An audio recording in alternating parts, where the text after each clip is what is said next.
जय श्री कृष्ण। राधे राधे मित्रों। भगवान श्री हरि विष्णु की कृपा आप सब पर बनी रहे। आज के इस वीडियो में आप श्रीमद् भागवत गीता के 15वें अध्याय का श्रवण करेंगे। ओम परमात्मने नमः। श्री कृष्ण भगवान बोले, हे अर्जुन, आदि पुरुष परमेश्वर रूप मूल वाले और ब्रह्मा रूप मुख्य शाखा वाले जिस संसार रूप पीपल के वृक्ष को अविनाशी कहते हैं तथा जिसके वेद पत्ते कहे गए हैं, उस संसार रूप वृक्ष को जो पुरुष मूल सहित तत्व से जानता है, वह वेद के तात्पर्य को जानने वाला है। हे अर्जुन, उस संसार वृक्ष की तीनों गुण रूप जल के द्वारा बढ़ी हुई एवं विषय भोग रूप कोपलों वाली देव, मनुष्य और निर्यक आदि योनि रूप शाखाएं नीचे और ऊपर सर्वत्र फैली हुई हैं तथा मनुष्य योनि में कर्मों के अनुसार बांधने वाली अहंता, ममता और वासना रूप जरे भी नीचे और ऊपर सभी लोकों में व्याप्त हो रही हैं। परंतु इस संसार वृक्ष का स्वरूप जैसा कहा गया है वैसा यहाँ विचार काल में नहीं पाया जाता है, क्योंकि न तो इसका आदि है और न अंत है तथा न अच्छी प्रकार से स्थिति ही है। इसीलिए इस अहंता, ममता और वासना रूप अति दृढ़ मूढ़ वाले संसार रूप पीपल के वृक्ष को दृढ़ वैराग्य रूप शस्त्र द्वारा काटकर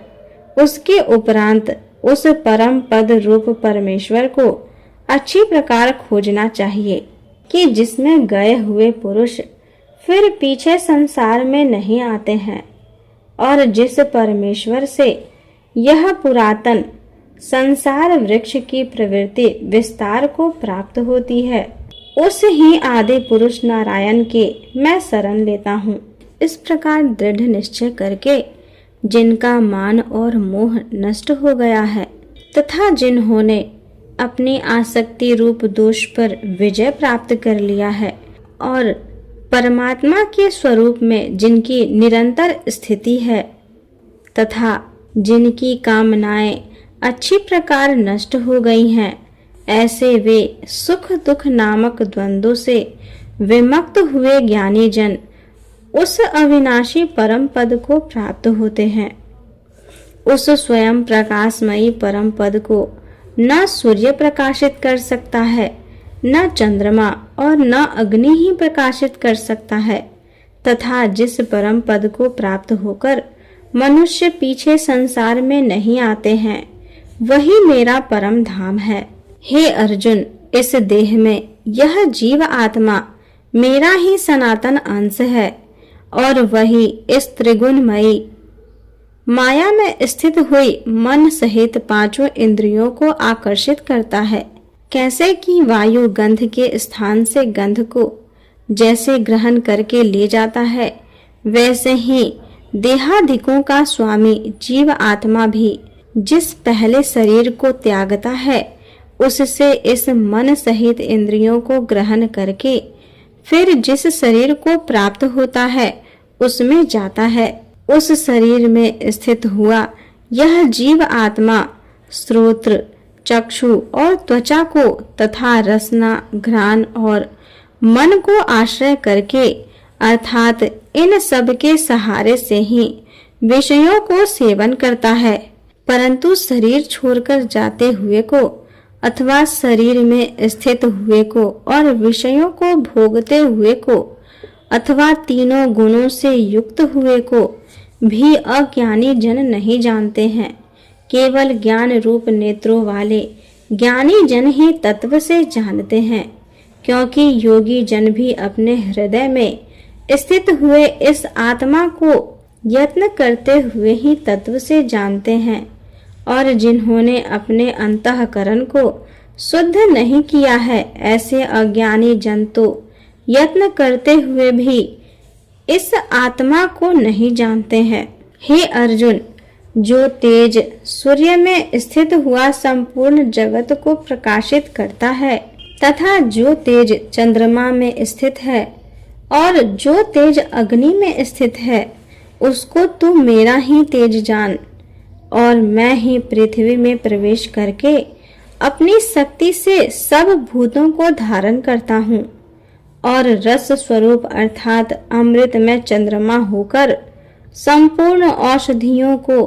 अर्थात वनस्पतियों को पुष्ट करता हूँ तथा मैं ही सब प्राणियों के शरीर में स्थित हुआ वैश्वानर रूप अग्नि होकर प्राण और अपान से युक्त हुआ 4 प्रकार के अन्न को पचाता हूँ और मैं ही सब प्राणियों के हृदय में अंतर्यामी रूप से स्थित हूँ तथा मेरे से ही स्मृति ज्ञान और अपोहन होता है और सब वेदों द्वारा मैं ही जानने के योग्य हूँ तथा वेदांत का कर्ता और वेदों को जानने वाला भी मैं ही हूँ। हे अर्जुन, इस संसार में नाशवान और अविनाशी भी यह 2 प्रकार के पुरुष हैं। उनमें संपूर्ण भूत प्राणियों के शरीर तो नाशवान और जीव आत्मा अविनाशी कहा जाता है तथा उन दोनों से उत्तम पुरुष तो अन्य ही है कि जो तीनों लोकों में प्रवेश करके सबका धारण पोषण करता है और एवं अविनाशी परमेश्वर और परमात्मा ऐसे कहा गया है क्योंकि मैं नाशवान जड़ वर्ग क्षेत्र से तो